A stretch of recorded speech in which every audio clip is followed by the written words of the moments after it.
পবিত্র ঈদুল ফিতর উপলক্ষে ২৮শে মার্চ শুক্রবার থেকে শুরু হচ্ছে টানা ৯ দিনের সরকারি ছুটি। আর এই ছুটিতে পর্যটন শহর কক্সবাজারে পর্যটকের ঢল নামবে বলে আশা করছেন সংশ্লিষ্টরা। এরই মধ্যে ঈদুল ফিতরের ছুটিতে দেশি বিদেশি পর্যটকরা কক্সবাজার আসতে শুরু করেছেন। রমজানে বিভিন্ন হোটেলে পর্যটকের সংখ্যা কম থাকলেও এবার তা পুষিয়ে নিতে পারবে বলে আশা সংশ্লিষ্টদের। ঈদের ছুটিতে শুরু হয়ে গেছে হোটেলগুলোতে ব্যাপক হারে অনলাইন বুকিং।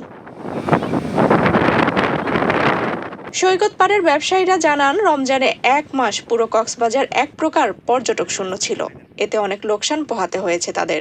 ঈদের এই টানা ছুটিতে সে লোকসান কাটিয়ে ভালো ইনকামের আশায় বুক বেঁধেছেন তারা।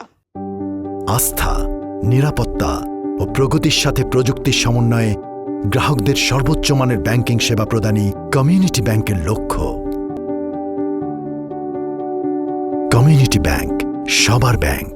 ইনশাআল্লাহ আমরা ঈদের পরে আশাবাদী। আপনার ৬ থেকে ৭ দিন, ৫-৬ দিন যেটা ছুটি আছে আপনার, সেই ছুটি আমরা অনেক আগ্রহতা করতেছি। আপনার কক্সবাজারে প্রচুর পর্যটন হবে, আমাদের ব্যবসাটাও ভালো যাবে। পুরো একটা মাস আমাদের এমন অবস্থা গেছে, আপনার টোটালি কোনো আপনার লোকজন নাই, আপনার পর্যটন নাই। আল্লাহ রাহমতে যদি ব্যবসা ভালো হয়, যদি বিজনেস অনেক হয়ে গেছে, আপনার সুন্দর ব্যবসা হবে ইনশাআল্লাহ, এটাই আশা করতেছি।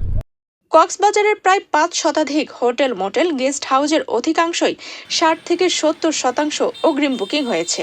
রমজানের এই ফাঁকা মৌসুমকে কাজে লাগিয়ে হোটেল, মোটেলগুলোকে নতুন করে সাজানো হয়েছে পর্যটকদের কাছে আকর্ষণীয় করতে। এছাড়া ঈদের ছুটিতে পর্যটকদের বরণ করতে সর্বাত্মক প্রস্তুতির কথা জানান পর্যটন ব্যবসায়ীরা। দেখেন, আসলে আমরা রোজার মাসটাকে কিন্তু পুরোপুরি কিন্তু মেনটেন্যান্সের কাজে লাগিয়েছি এবং আগামী কয়েকদিনের মধ্যে শেষ হবে। তা আশা করছি পর্যটক যারা আসবে কক্সবাজারে বেড়ানোর জন্য, তারা হোটেলকে নতুন আঙ্গিকে দেখতে পারবে। ৩১ তারিখ যদি ঈদ হয় তাহলে ছুটিটা একটু বাড়বে, আর ১ তারিখ ঈদ হলে ছুটিটা একটু কমে যাবে। সেক্ষেত্রে বিজনেস আপ ডাউন করতে পারে।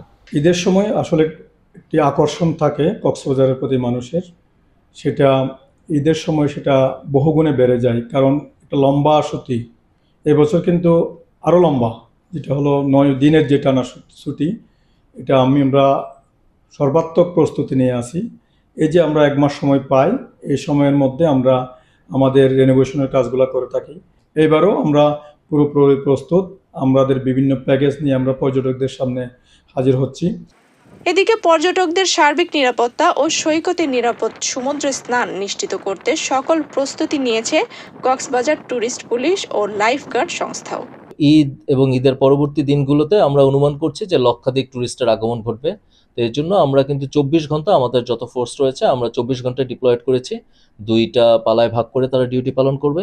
এছাড়া আমাদের লাবণী পয়েন্ট, সুগন্ধা, কলাতুলি, এগুলোতে কিন্তু আমাদের হেল্প ডেস্ক রয়েছে। হেল্প ডেস্কে সার্বক্ষণিক আমাদের ২৪ ঘন্টা আমাদের পুলিশ সদস্যরা থাকে।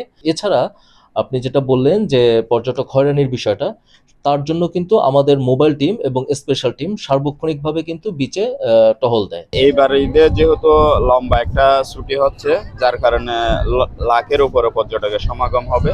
তো আমরা আমাদের লাইফগার্ডের পক্ষ থেকে আমরা প্রস্তুতি নিয়েছি এবং আমাদের কিছু নতুন ইকুইপমেন্ট আছে, রেস্কিউ বোট আছে, সেগুলো আমরা নামাবো এবং এই সময়টাতে যাতে কোনো পর্যটকরা কক্সবাজার বেড়াতে আসে যাতে কোনো ধরনের বিপদে না পড়ে, তো আমরা সেভাবে পদক্ষেপ নিচ্ছি। কক্সবাজার সমুদ্র সৈকত ছাড়াও পর্যটন কেন্দ্র হিমছড়ি, দরিয়ানগর, ইনানি, পাটুয়ারটেক, ডুলা হাজারা, সাফারি পার্ক সহ রামুর বৌদ্ধ মন্দিরগুলো পর্যটকদের স্বাগত জানাতে প্রস্তুত।